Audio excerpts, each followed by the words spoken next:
All right, welcome back to the Outdoor Adventures podcast. We're on episode 5 today, and I've got a guest with me, Brent Norlander. Say hi, Brent. Hi, Brent. Yeah, nice. That's what everyone does. Yeah. I set myself up for that one every time. Yeah. But so Brent and I have known each other for quite a while. We met at a big bank we were working at, and he was a mentor for me in the mortgage business, kind of taught me. He was my boss for a while. Learned a lot from him, professionally, personally. But we had some good fishing times with each other. So we used to go steelhead fishing on the San Am River. That was probably our main thing we did in the summers. And I'll tell you, there's people that are fishy, I would say, but I would put him. I put myself in a good fisherman category. I would put Brent in a great fisherman category. And maybe I'm fair and he's good, but we'll let him elaborate on that. Well, smell is not an indicator. Right. But this guy, we'd go fishing in the morning. He would almost always outfish me. He would always catch fish. I would catch a couple, but he would usually have 4 or 5 fish on before I got into my first one. And I remember one morning, though, I don't know if you remember this, but I had these eggs that I had gotten, and this guy cured them up for me with sugar-free strawberry jello and borax, the go-to method. And they were eggs from salmon in Alaska, and we were steelhead fishing. And I was catching fish that day. And I want to say I hooked like 2 or 3 fish, and he hadn't touched a fish yet. So it was a very unusual day. And finally, Brent's like, give me some of those eggs. Do you remember that? No, I tend to block out those sorts of things that, didn't go in my favor. Right. Well, and he'd always tell me when I'd hook a fish, oh, you got another suicide fish, So, but, he's the kind of guy, great guy to fish with, can read the water really well. But also willing to teach other people that aren't as good at fishing as he is. And I thought it'd be great to have him on the program and talk about just some of his hunting and fishing adventures. And I think, your dad had a fly fishing company at one time? Yeah. It was called Norvice. It was a fly tying vise. And it was the first one ever created that was rotary, so it spins. So instead of winding the thread around the hook, you basically spin the hook and hold the thread. So it's a different concept. He was a research engineer, and he created this thing and became very, very popular and started a kind of a side business as a retirement gig for himself, and did that. And it's still out there. It's called the Norvice. Got a real good family friend, Tim O'Neill. He's back in Delaware, actually. When my father passed away a couple years ago, I sold it to him for $1. And so he's been running it, and he's a machinist and a great fly fisherman and whatnot. I just had too much going on with family and whatnot. So that's still out there, real popular. And the cool part about the whole thing was, as he's in this, my dad was big into fly fishing, of course. And as we went around as a kid, I got drug all over the world. And so you're in Russia, Venezuela, Guatemala, Brazil, some of these places you can't go anymore. And those things it's not all about the fishing. It's more about the adventure that goes with it. Oh, yeah. Not to mention there was cool fishing for sure. And some of the stuff you do that I don't even know if anybody's ever going to be able to do it again. But yeah, there's some real interesting things where you get up in, like I say, Russia or wherever, where you're like, is this really happening? And it's kind of the stories that go with it are kind of cool, but it's pretty funny. Yeah, I had no idea that it was that involved. So this device that he developed took you guys, what age were you? It took you all over the world.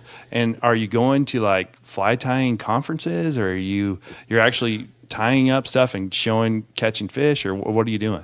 Well, there are some of those that happen. Would go to, in the fly fishing world, they have what they call the conclave, which is kind of the national event back in Montana that they do every year, Federation of Fly Fishers. And that's kind of where, it started. You get to get in with the who's of the fly fishing world and whatnot. And then there's even stuff like, actually Albany, Oregon has the Fly Tying Expo coming up here, I think in another month or so.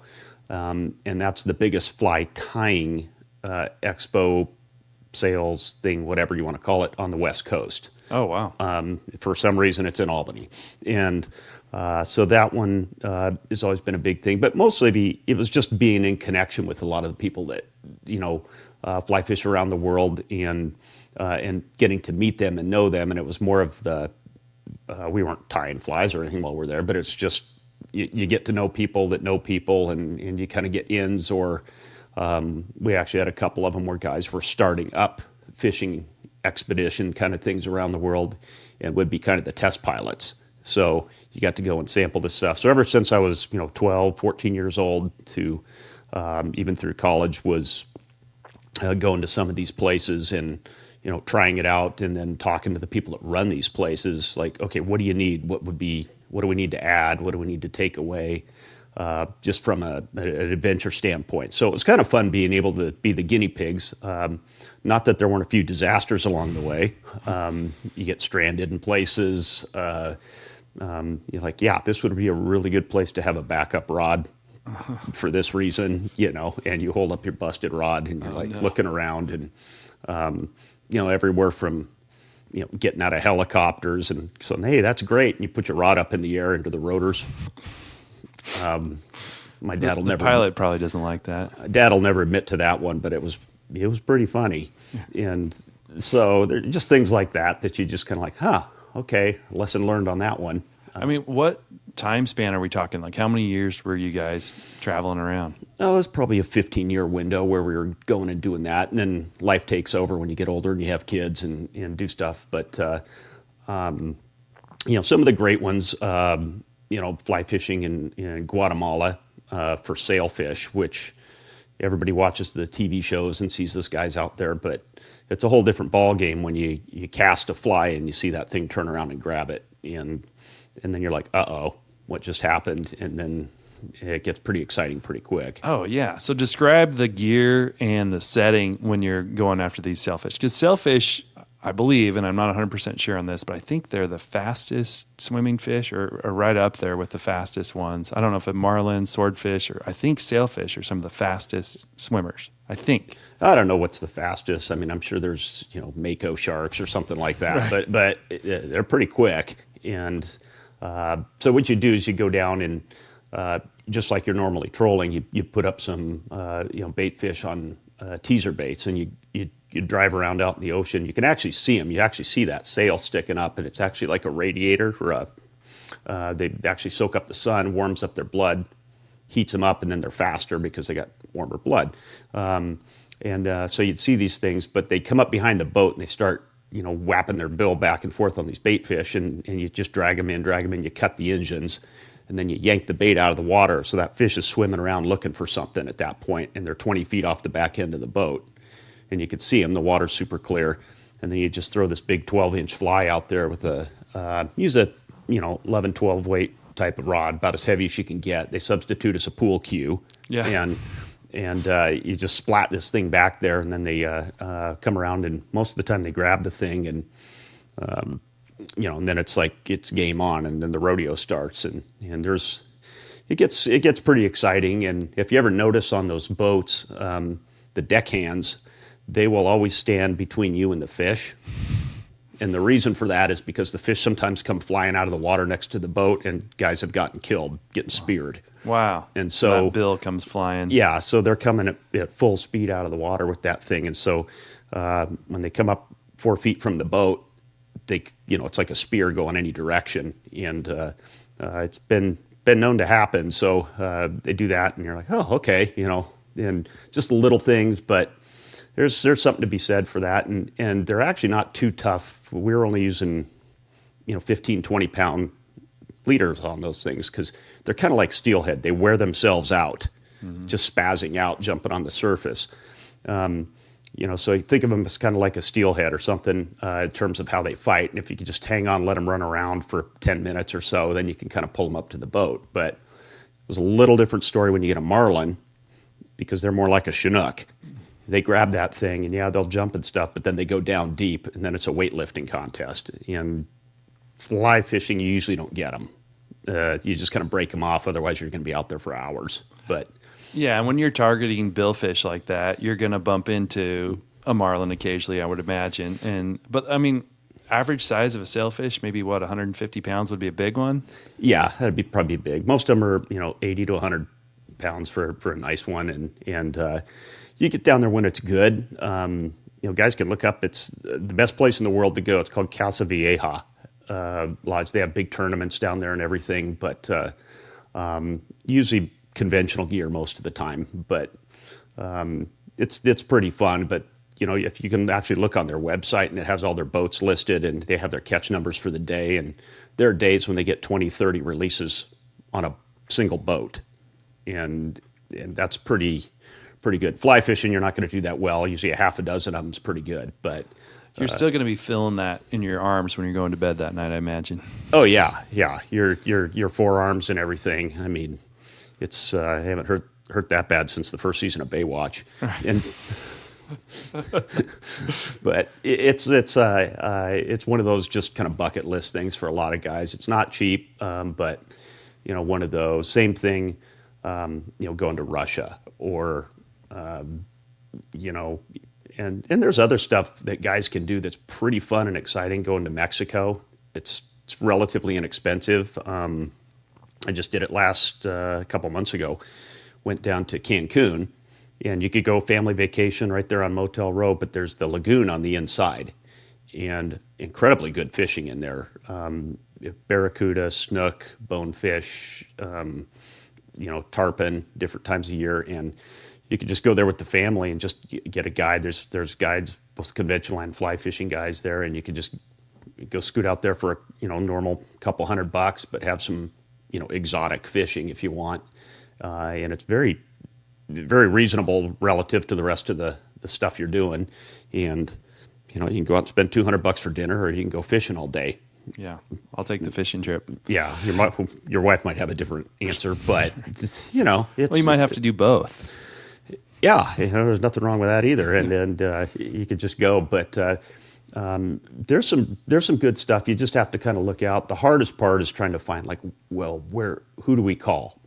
Because some of that stuff is, as most guys know, whether it's hunting or fishing, you're trying to find a guide somewhere, because you can't do it on your own unless you really know what's up. If you don't have a friend that lives there or something, but connections are everything in the game, and if you know kind of who's who to contact, and that's the biggest thing I'd just tell guys is get a network of people that do that kind of stuff. And like, for example, out here, it's like you got friends that come up from Texas or wherever, and we know our salmon and steelhead fishing, so you could take them out doing that. Well, then you go down there and you can go, go hog hunting in Texas.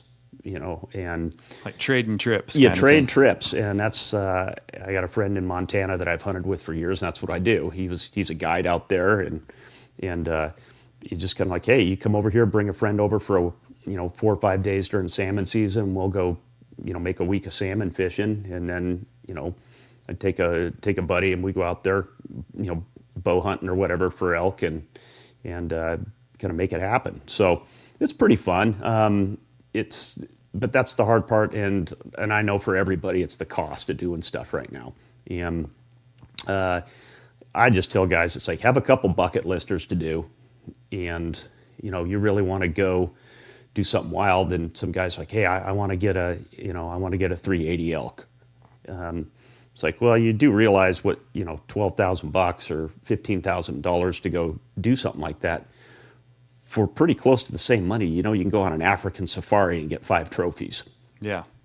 Yeah, it's balancing where you want to spend that money. In the hunting fishing world, gear alone, you can spend a ton of money doing it yourself, right? And I've learned over the years, I've had boats, and they'll sit in my garage or sit in my carport, and I've learned I'd rather not own a boat, and I'd rather go out on a guided trip 3 or 4 times a year for salmon or steelhead or sturgeon or whatever. Now, there is something about doing it yourself that is nice. Let's dig in a little bit on the Russia thing. So I've only ever caught exotic stuff in like Cabo, Mexico. So I've done the marlin thing and Dorado, and it's just amazing fishery, and it's a lot of fun. And for you, I would and I mean, correct me if I'm wrong, but you're willing to fish kind of whatever you got to fish with. You're like the conventional gear, fly gear, whatever for the situation. You're not like a purist, like I only fish with a fly. Right. Like you'll catch a fish however you can catch that fish. Yeah, I mean, and that's the thing. I love fishing, and it's like I'm not too proud. There's some certain people out there, fly fishing. Well, that's only using dry flies, casting upstream to rising trout, and all this stuff. And if you go to England, they're kind of like that. You have to wear a tie.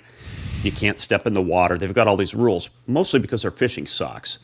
And so they have to have all these rules that go with it. And it's a rich guy's game. And it's like, no, it's that for me, it's like, I just like catching fish. And conventional gear is, catching them on a fly. It's a different way to do it. It's kind of like archery hunting versus rifle hunting. Mm-hmm. It's just different. There's a different way to do it. It's still just as exciting.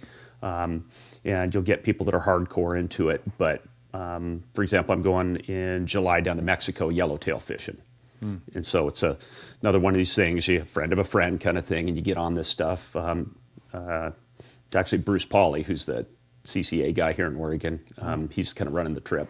And, that's all just bait casters, casting topwater irons for these yellowtail. And, haven't done that before, so I'm going to go do that. And any kind of fishing is fun.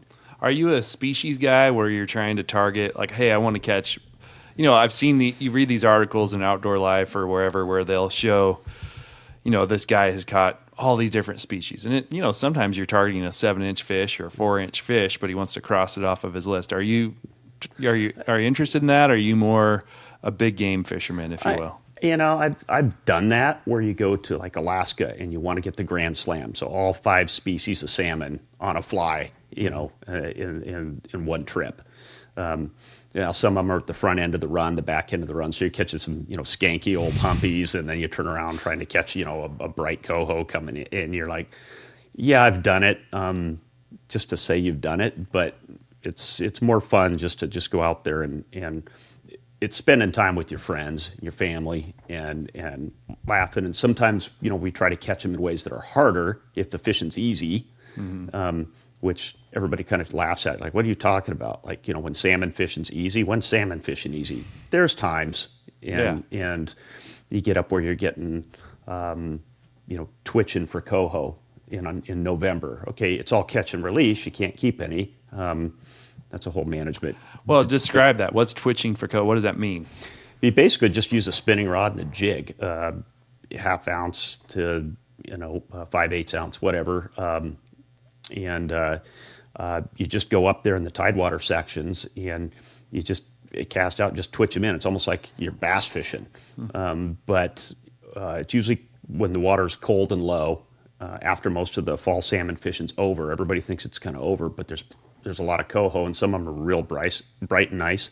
And we've gotten, 50 fish days on, some of these coastal rivers doing that. And it's just catch and release, but it's fun. There's nobody else out on the river. Well, and the water's cold, so the fish aren't as aggressive probably. So there's probably a little more skill set involved to get them to bite. Yeah, it's just weird. It's the conditions have to be right. We've gone through those cycles where, okay, now we've got it figured out. And then you go the next day and it doesn't work. And you're like, what happened? I don't know, but that's fishing. Do you have a bucket list fish, if you will, that you haven't caught yet?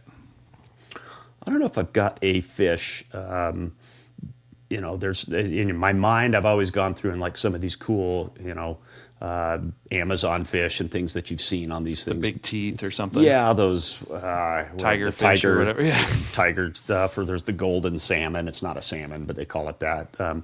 There's some cool fish out there, but it's you look at these things and do the logistics, and it's going to be a week-long trip getting there, and hopefully the conditions are okay, and you might catch a couple, and mm-hmm. You're like, all right, that's a lot to put out there for some Hail Mary kind of thing. So you just usually go places where it's consistent. For guys that are salmon and steelhead fishing, Alaska should always be on their bucket list, and there's a number of different places you can go. There's some do-it-yourself places that are just, if you're a half-decent fisherman, it doesn't really matter. So you catch 10 fish a day instead of 40. Right. Whatever. But if you're doing it yourself, again, back to your point, it's like it's kind of cool. to say, hey, we're just at this place. We got our boat, and you run out there with your friends or whatever, and you fish the way you want to, and you catch some fish, and you do your thing. There's a lot of those saltwater ones where you can go and you stay on a barge. They outfit it so you're kind of camping on the barge, and you got your meals and all that, and you grab your little boat and you run out and go fish the kelp beds and stuff for whatever. And there's a lot of different things. The do-it-yourself ones I kind of like because it's more of a, all right, let's feel it. Go with somebody that's done it before, and once you do it once or twice, then you're kind of the captain in charge of the trip. And again, you meet people that run these, and you trade off stuff with them, and you can do things. So it's just all networking. It's like any other thing in the world, but it's pretty enjoyable, and it's fun to do our salmon fishing and whatnot. But sometimes you just want something different. Yeah. Oh yeah, we're spoiled. We have great salmon and steelhead fishing around here, but it's going somewhere and catching a fish you've never caught before, or a guy like you that's good at reading water. It's like, okay, does that translate somewhere else where I can go look at that system, throw out what maybe I would throw out at home, and will that still work? That challenge of, gear matters to a degree. And there's sometimes if you don't know what you're fishing for or how to fish for it, even with kokanee, for example, like my buddy Bill, he was fishing at Odell Lake, and they weren't catching anything. And then this guide comes up and hands them these handmade lures, and all of a sudden they're hammering the kokanee. So sometimes it's that simple. It's if you're not throwing out the right thing, you may be able to read the water perfectly and how to run your bait through there. But if it's not the right bait, it's not going to matter. Yeah, and in most places, obviously, you can, if you can read the water, hey, if a trout lays in this kind of water on the streams that you fish, you go somewhere else, they're going to be in the same exact kind of water. They're the same kind of fish, have the same kind of mentality, if you will, and do that. And then there's other times where we bobber fish for Chinook on the coastal rivers. Well, yeah, you got to be in the right place, the right time, the right depth. And we had a lot of times this last year where we're right on top of it. You could see your baits right in their face, and you can't get them to go. Bait is everything. And so now you've got this whole other variable of the tackle. You may have it all. Everybody's got basically the same stuff, but your bait is everything. Your cure, the right amount of stinky sauce you put on there. Yeah, and there's these secret formulas, and again, one day something will work, another day it might not. But the key to doing that is you get guys that know what they're doing in the boat. You don't go out there with just one kind of egg and a sand shrimp and throw it out there. It's like you got variables. You're changing constantly until you get that combination that works, and then you kind of fish as a team. We'll take 4 or 5 different cures with us when we go out there just to find what's going to happen. And that's the biggest thing. And good bait is everything when you're doing that kind of fishing. Or other guys like trolling and the advent of the trolling systems now for like Chinook in the Tidewater. We get these your pro trolls, and you get this on there. They work great, and I don't really like doing that because it's like you're just playing percentages, and anybody can go online, look up the YouTube, how do you rig it, how long's your leader, this, that, and the other thing, and go out there, and you could do pretty well without really knowing anything about it versus spending 20 years learning how to do it. It's like that whole Moneyball concept in baseball, right? If you put out the right combination, you're gonna have some success at some point. Yeah, you're gonna do okay, which is fine for a lot of guys that they don't want to do it. And we've all seen them out there, and it's like the worst thing you can do if you want to be successful at fishing is you see a lot of these guys, they get these big fancy boats, they got their 22-foot North River or whatever, and you see these things, and these guys will spend $100,000 on this boat, and it's all, they're beautiful, they're nice, they work great, but they got all these, holographic sequins on there and these chrome buttons. It looks like something you'd see Elton John driving through the Everglades, okay? And it's like the fish don't care. Yeah. But then you see these same guys with some, grade C terminal tackle, and they don't sharpen their hooks, and they just drive around out there, and they finally hook a fish, and they break it off, and they have no idea what happened. And it's like it's all about your terminal gear, but also that balance between you've got that extremist that's spending all that money, and he probably has the top of the line gear and the top of the line everything, and that guy that his line is 20 years old, and so he's breaking off a fish. Obviously, you don't want to be on. For me, I don't want to be on either end of that spectrum, right? I'd rather be in the middle somewhere where I've got decent gear. My boat's affordable. I'm not going to get divorced over bringing that boat home. Yeah. I've done the wobbler fishing thing out at Oregon City, where you drop down, you're anchored, and you just drop a wobbler behind the boat, and it just sits there, and you let the current work it. And you sit there all day for that 1 or 2 fish hook up. And I mean, I'm sure there's hotter days. I've never hit one of those hot days. But to me, it's just not as fun. There's not as much skill involved. You're just kind of waiting for your turn for a fish to swim by. But obviously, if you catch a nice fresh Chinook salmon with sea lice on it, that's a beautiful fish to take home and eat, and you still get to fight that fish. But yeah, and there's a lot of people out there that they just like being out there. I've seen guys where I go up, and people think you're weird if you're just sitting out there doing nothing. So they're fishing. They don't even care. I actually ran into a guy once. He was sitting there plunking right in the river, and he's sitting there with his rod holder and on his lawn chair, and his line's going out, and sitting there. I said, "Well, are you doing any good?" And he goes, "Oh no, I won't catch anything." I said, "Well, how do you know that?" And he goes, "Let me show you something." And he reeled it in, and all he had was a chunk of lead on the end of his line. And I'm like, "What are you doing? Why don't you put anything out there?" I mean, plunking's not horribly effective anyway, but and I'm like, "What are you doing?" He goes, "Well," he says, "I don't really care, and if I put something on there, I might catch a fish. Then I got to get out of my chair and do all this stuff." And he goes, "I just don't want people to think I'm weird sitting here, so I put this out there." And of course, I think he's more weird for it. But that's hilarious. Yeah, and there's guys that want to go out there. They just a couple old dudes, and they're just like, hey, they just want to get out of the house, and they just want to go out fishing. And if they just catch a couple of fish a season, they're fine with it. And they go camp out, on the Silettes or somewhere, and doing their thing. It's just enjoying the river, being out in nature, seeing other guys catch fish. Probably for them. My grandma had one of her friends. His name was Harlan. And he lived on the Columbia, and he had one of those bell rig ups, on a dock off of his, so he could be up in his kitchen, and then the bell would start ringing, and he'd only catch maybe 2 to 4 salmon a season, but it was just the thought that he was always fishing, Yeah. And there was something kind of cool about that, I always thought. Yeah, and that's great, and a lot of those guys, have had those years. It's like you can only eat so many of the bloody things, so.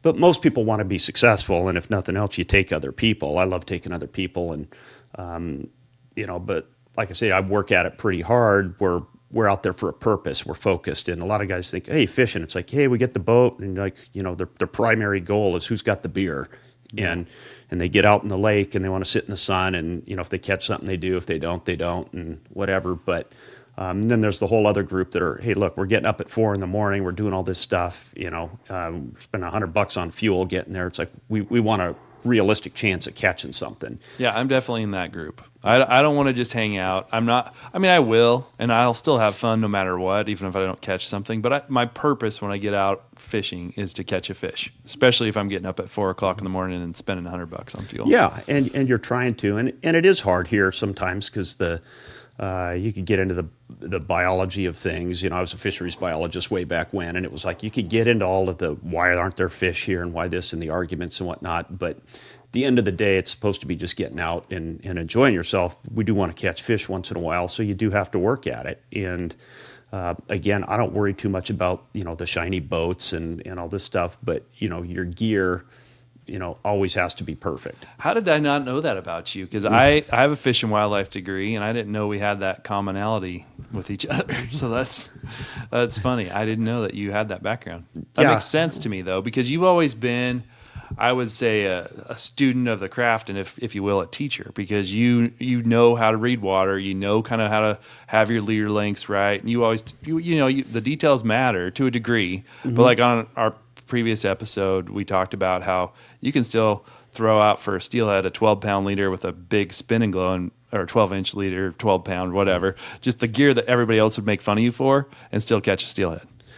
Sometimes you can, and it's like you're always playing the percentages, and that's kind of what you're trying to do. It's like fish where the fish are. Rule number 1. I mean, you could have the best gear in the world, but if there's no fish there, it doesn't matter. Yeah. And if you fish where the fish are, it's like, what do they want? And a lot of it's trial and error. Most of us growing up like steelhead fishing, we posted many zeros, right?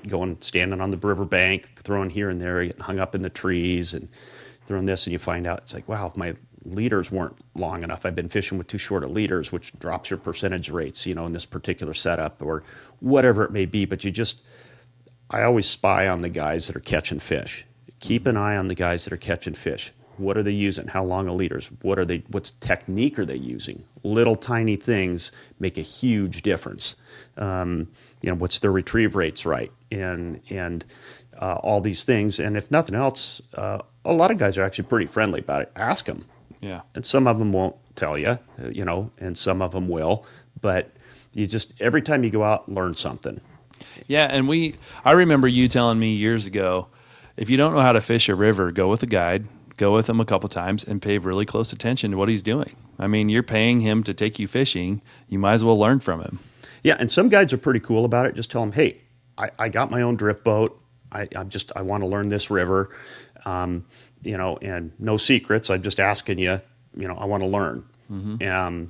And again, some guys will tell you, they usually keep one or two secrets to themselves. But for the most part, they can kind of show you what's up. And they're usually pretty good about that. But always pay attention to the people, and you should, you're learning something every single time you go. And that's really the key is ask yourself when you're done with the day, what did I learn today that I didn't know yesterday? Yeah. And if you can't answer that question, that's a bummer. But to your point, you go back and you ask the guides, hey, what's going on? And people are like, I don't want to spend, $250 or $275 to go fishing with a guide, blah, blah. I'm like, well, how many times are you going to have to go at, 50 or $100 a crack by yourself to figure out what's going on?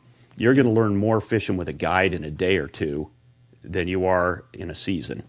And if you like to eat fish and you're paying $15 to $22 a pound for it in the grocery store, that guide seems pretty cheap if he puts you on 2 fish, And even if you do it yourself, it's like, you don't want to do the math on what a salmon costs you per pound to catch it. Right. It's hundreds of dollars a pound, and you're just like, oh, but it's that's not about why we do it. Yeah, right. It's not about that. And it's funny, you've hit on a lot of the points we've talked about on the show previously as far as just why we're out here doing the things we're doing. I think a lot of people, that don't do these things, they're just like, why would you want to kill that? Or it's not about that. It's about the camaraderie and getting out there with your friends and family, teaching other people how to do it, all that kind of stuff. So before we switch gears and talk about some of your hunting trips, I'd like to hear about what you're doing with kids right now. So you've got a program with kids where you're taking kids fishing? Yeah, it's a national organization. It's called Cast for Kids. And I've been volunteering for a couple of years, and then just this last year I started being an event coordinator. They do, I think they do about 100 a year now, where we take disabled kids, developmentally disabled, so autism, Down syndrome are typically the bulk of them, but any disadvantaged kids, 6 to 18, and we've got a few events.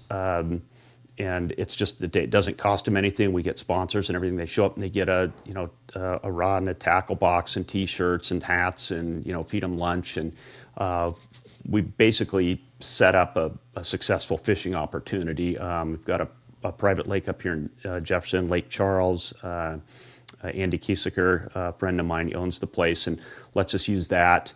Are you stocking it with trout? And yeah, I'm going to have it stocked coming up here. So make sure the kids are going to have some success and do that. We do one out at Newport. They go crabbing.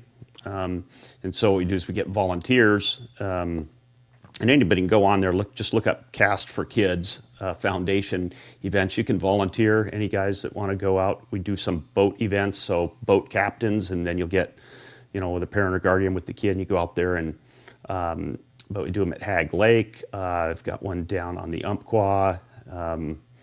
There's a couple more that they're starting up here in Oregon this year, but they're all over the country. They even do them in New York City at Central Park, and but we set them up, and it's just it's a great way to give back to the community. Just show these kids some love, and you get volunteers, and it's just kind of a neat thing, and do that, and that's kind of the big one. And the national director is a guy named Jay Ellis.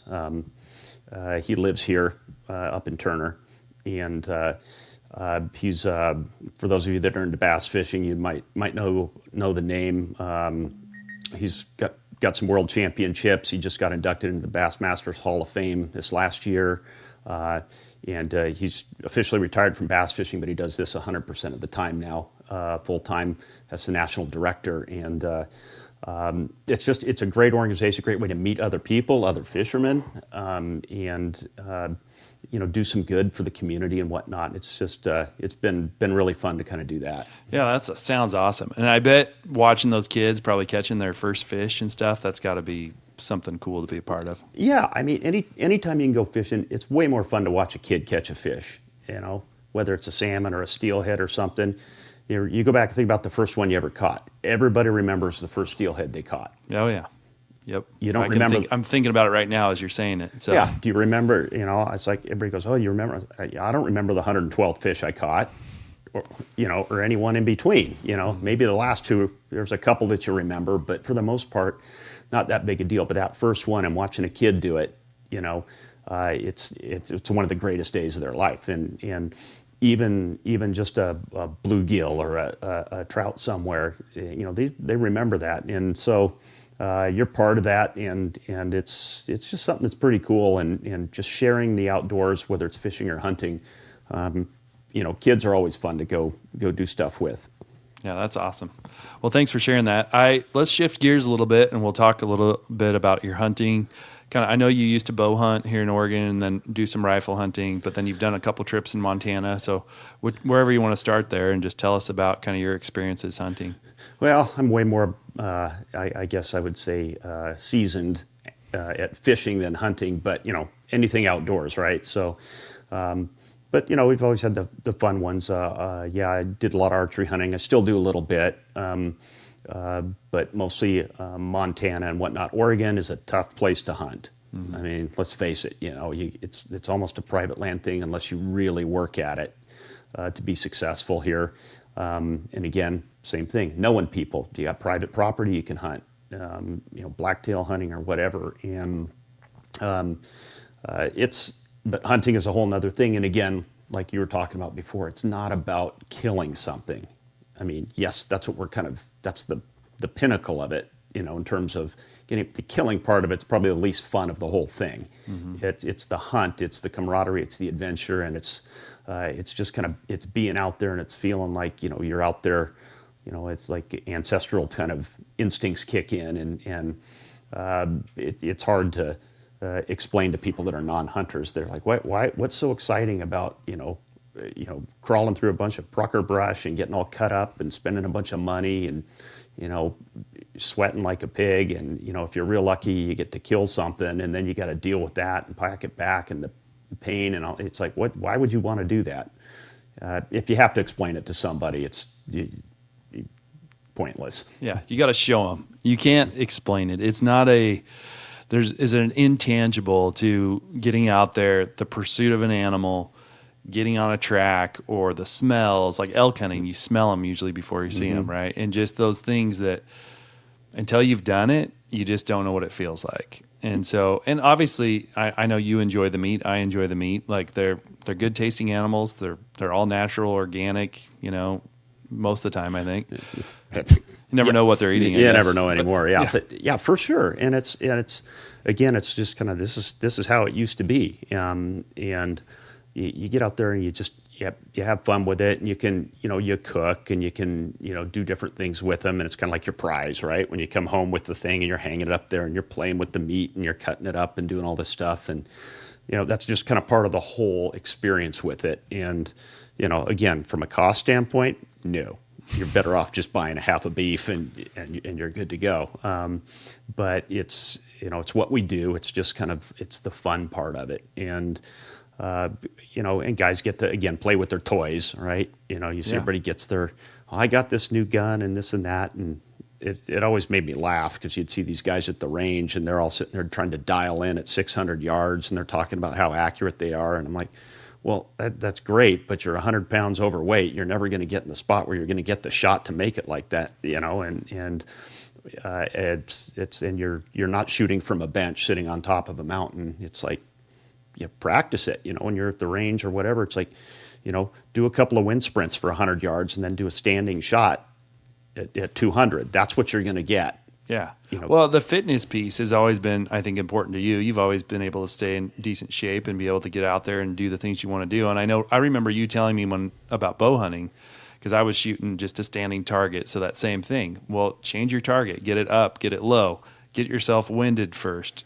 Prepare for those situations you're actually going to see in the field, so that when you encounter it, you're not going to screw it up. Yeah, I mean, when you're shooting, everybody's practicing all summer, right? So they're going out after work and it's, 75 degrees and they pull their bow out there and they stand there in the backyard and shoot 30 yards across at their little target and they think they're great. And I'm like, put all your gear on, come up at first light and then practice shooting from your knees, hiding in the bushes, shooting around stuff, leaning while you're shooting, doing all, because, uphill, downhill, because, the deer's not going to be standing broadside in a field waiting for you to walk up and get ready and stretch out and take your shot. And yeah, we're not hunting cornfields. It isn't the Midwest out here. You're high elevation, totally different topography, a lot of brush, Yeah, and it's ugly. I had a deal. I was talking to a guy named Nathan Endicott.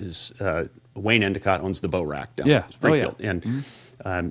And Nathan's he's a absolutely fantastic hunter, and I was listening to some seminar stuff he was doing, and some guys were asking him, like, well, how do you successful blacktail hunting?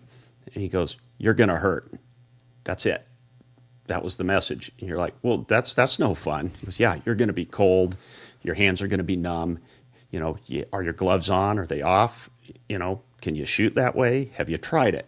And it's like everybody goes out there in the woods, and it's like, how do you get one? He goes, you got to work at it, and you're going to be uncomfortable. That's the bottom line. It hurts.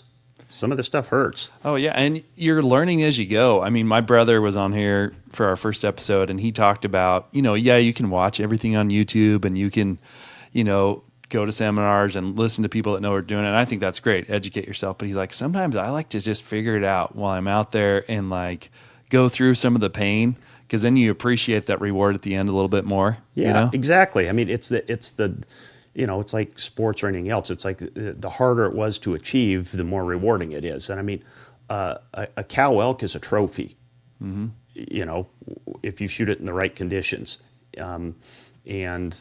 Any animal should be a trophy, honestly. I mean, you shouldn't just be out there just like getting all bummed out because you didn't get the big wall hanger or whatever. It's a gift, and you got to take it. And it's the experience with everything, like you keep saying. But it's a visceral thing. But the whole point is to struggle a little bit in the process. And if you got an animal every time you went out, it'd be kind of like, what's the point? Yeah, you don't cherish those moments as much. Yeah, the harder it is, the more rewarding it is when you finally get one. And we've posted plenty of zeros, and that's just what happens. Whether it's fishing or hunting, you just kind of go out and you do what you can, but you learn something every time. Again, same thing hunting, and you find out what works for you. And most of us that have shot, whether they're these big bucks or big bull elk or just a cow elk or whatever it might have been, the shot you ended up making wasn't what you visualized. It's something weird. It wasn't what you dreamed about the night before. It was not what you're laying there in your car going, oh man, this is the shot I'm going to make. And it's like, no, it's not the sports afield version of the dew was lifting off the ground, the mist, and and the bull was bugling, and it's like you had a 80-yard broadside at him, and he was staring right at you. Yeah. No, usually it's you're crawling through, you're half through the pucker brush, you're bleeding because you got something in your eye, and you just got a mosquito bite on your ear, and then you hear something, and you turn and you look, and you're busted, and you're sitting there sideways halfway up the hill, and this elk's staring at you, and you're like, uh-oh, and you somehow got the shot off and made it, Isn't it funny how those least prepared moments are usually when the animals show up? Even with fishing, you're even just getting ready and you're like, oh, I'll just throw this cast out and I'm not quite, oh man, I got to, that happens all the time, especially in fishing, because you're like, oh man, it's like I've been paying attention. I was watching my bobber all day long, and as soon as I turn around, it goes under. Mm-hmm. And everybody's like, the reality of it is you're really not paying attention more than you think. Yeah, or your cell phone rings or something, or like, in the hunting thing, it seems like whenever somebody goes to go use the bathroom in the woods, that's when we'll see something. It just never fails. Yeah, it's that one time where you stop to sit down and have something to eat or whatever. You've been prowling around like a mountain lion all day long, pointed up, and then that 10 minutes where you just kind of like, you just lean against a tree, and all of a sudden you see something out of the corner of your eye, and you're like, really? Yeah. It's that's, but I think a lot of that has to do with the simple fact that we're not really focused and ready to go as much as we think we are. Yeah. No, you're right. And especially fishing, you'll go all day long and you're like, oh man, I got three fish today, and it's like, and every one of them, it was right when I wasn't paying attention. I'm like, no, 80% of the time you weren't paying attention. You were, figuring out what you're standing in, or you're, fiddling with your repositioning reel, or whatever. Yeah, or you're looking where'd I put my coffee cup or something, and it's just that happens, and the more you think about it, you're kind of like, okay, how many fish have you caught, or you're duck hunting or something like that, and it's like, man, I've been looking all morning, I haven't seen anything, and all of a sudden, boom, they were on me. Like, no, it's like half of your shots are like that. Why? Because you're really not that dialed in. Yeah. No, I agree. I remember the first time I went bobber fishing, and I'd never bobber fished for salmon before, and we were fishing a slot on the Alsea River, and it was bedrock on both sides, and then we were in like 14 feet of water, but my bobber depth was set at 9 feet. My bobber goes completely under, and I don't do anything. My buddy next to me, he's like, why didn't you set that fish? I'm like, oh, it was the bottom. He's like, dude, we're in 14 feet of water. That was not the bottom. There's a lot of that where you're like, and that's where when I take guys fishing, I'll be like, okay, we're in 9 feet of water, we're setting at 7 foot. If that thing goes under, there's only one thing that is going to make that go under, and it's not a stick, because there's no sticks in here. It's not the bottom. It has to be a fish, or you'll find yourself, like in the afternoon when you're kind of tired, you're kind of zoned out. You'll find yourself staring at the thing, and it goes under, and you still don't react because you're just like, oh shoot, It's like that 3-second pause. It's like when you're driving and you're half asleep and you start going off the line on the road. You're doing it, but you're still going off the road until you kind of like realize to yourself what's actually happening, and that happens a lot, out there. But staying focused, it's hard to do, and if you're going to be successful, you got to concentrate. Even if you're trolling or whatever, it's like, is my stuff running right? Did I just go through a patch of weeds? Is there junk on my gear? The more you pay attention, the better you're going to do. Yeah, I think there's guys that probably troll all day with a big old wad of weeds on the back of their rig. I've seen them do that herring fishing where you see them let out their line, and you can see the seaweed gumming up on their line as they're letting out, and they just drive around for half an hour without checking. It's like you never had a good bait down there to begin with. Yeah. Well, and your wife is an outdoors woman as well, right? Yeah, she'll go and do stuff. She's worked up in Alaska and whatnot. She worked, on crab boats. She was, cooking on crab boats and stuff, and did all that. She's gone out, not really big into hunting and fishing, but she's gone to Alaska with me and whatnot. She'd never hunted really before. I took her elk hunting, and you know how it typically goes. It was her entire elk hunt lasted about an hour. Because, oh look, there's one, bang, and they fall over. Well, this is easy. Yeah. Why do you take so long to get one? I got one right away. Yeah. You're like, just go get in the. I'm cold. I'm gonna go get in the truck. And you're like standing there and like, well, okay. And then they get home like, well, that was easy. Yeah. How come it takes you 3 or 4 weekends? What's the deal? Yeah. It's like the guys that have never been salmon fishing before. In the first 10 minutes, that they get a 30-pounder, and you're like, you should just quit now. Yeah. Well, my first of everything, that mule deer I have here in my office, that was my first buck, biggest buck I've taken so far, and that was my first one. My biggest salmon I've ever caught in a river was a 40-pounder. My first time, catching one. I mean, it took me a while to catch that first one, but it was probably the biggest fish I've caught in the river. It's usually how it goes. Yeah, you just kind of I've done stuff with my son. Fly fishing. The first trout he ever caught was 8.5 pounds.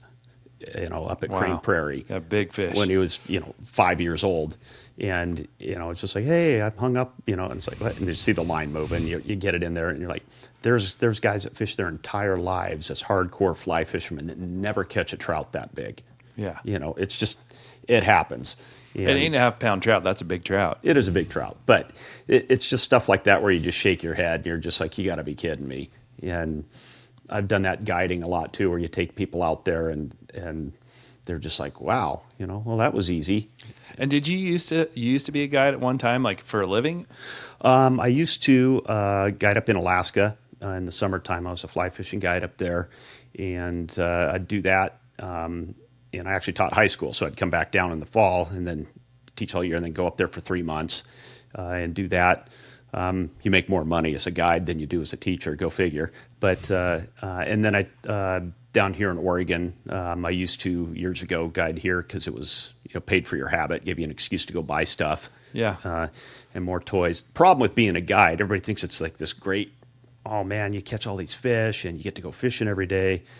And I could tell you the last thing you want to do on your day off is go fishing with your friends. Yeah. And then your quote unquote friends will say, hey, how about a buddy trip? And you're like, okay, that's cool.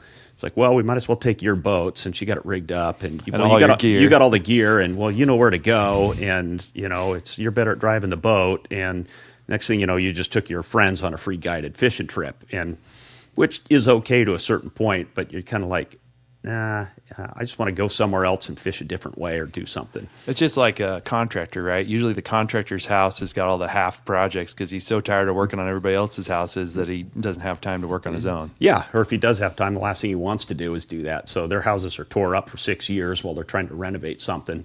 And it's no different fishing. Even if the fishing's good, sometimes you just want a day off. And, you want to sleep in, And guys are ringing you off the hook when they know the fishing's good. So they want to get out there. And so you, as a guide, you got to keep hustling. Yeah, it's amazing how many friends come out of the woodwork when the fishing's good, or, there's something good going on, or they want to know something. And yeah, you can help them out and do some stuff. But it is kind of funny to watch how they're like, well, where are you like today? Okay, it's cold, it's wet, it's rainy. There's not that many fish in the river. Hasn't been that great. Are those guys fishing today? No. They're going to wait until they hear it's good. But how do they hear it's good? For those guys that are out there doing it. And you got to put in your hours and having a network of people that fish. If you really want to catch fish, you need 6 or 8 guys that go themselves. They don't just wait to hear about it. They actually go. And we do that like, hey, somebody go down and check out, this river or that river. And okay, I'll go down there and I'll fish it tomorrow. Everybody gets on the phone at night. Who did what? What did you see? How'd you do? And you kind of narrow it in. And then, you kind of work as a team. You kind of have a sideline. That's what all the guides do. Yeah, you're maximizing your efficiency that way too, because you're not able to get out there as much as you want to. And I think you're the kind of guy that you want to have a pretty good chance of catching a fish, especially if you're taking somebody and you're wanting to get them on a fish. So, and you're eliminating some variables by doing it that way. Yeah, and there's times when you're like, hey, I don't know anybody that's been fishing down here or a place that nobody's fished before. Like, somebody's got to go figure this out. So you go down there, 9 out of 10 times it's a bust. But every once in a while, you're like, oh, geez, hey, we went bobber fishing on this. You notice I'm not mentioning any river names.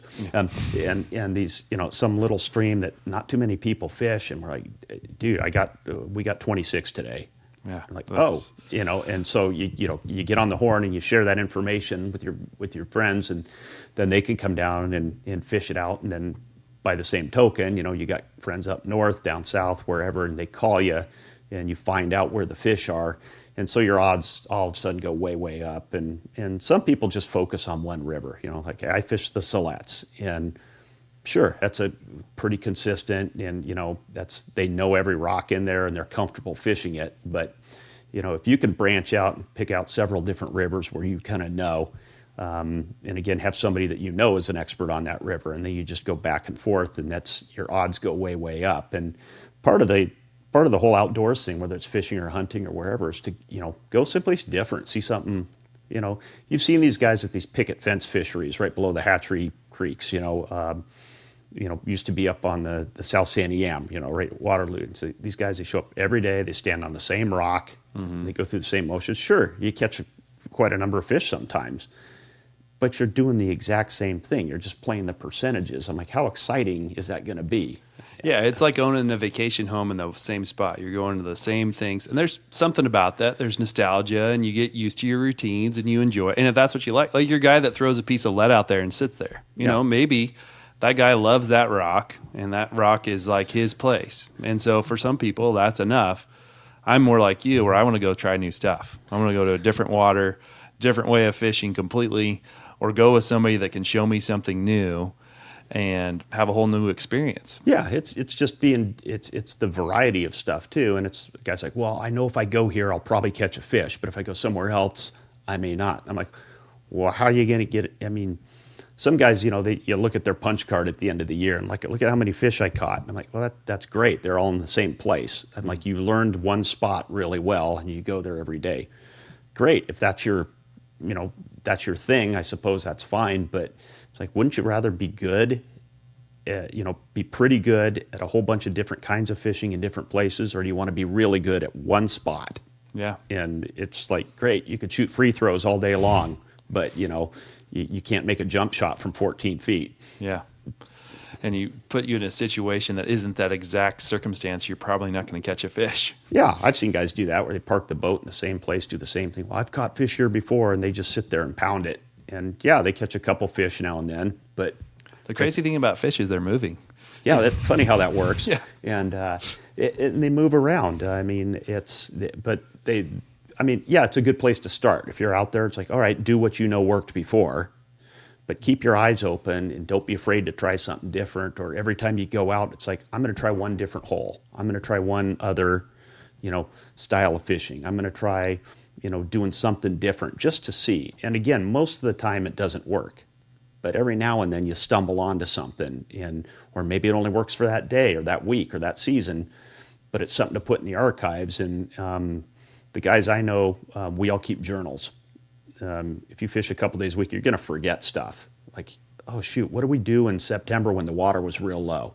I don't know. We've had high water for 3 years. I can't remember. Oh, and you go back and you look.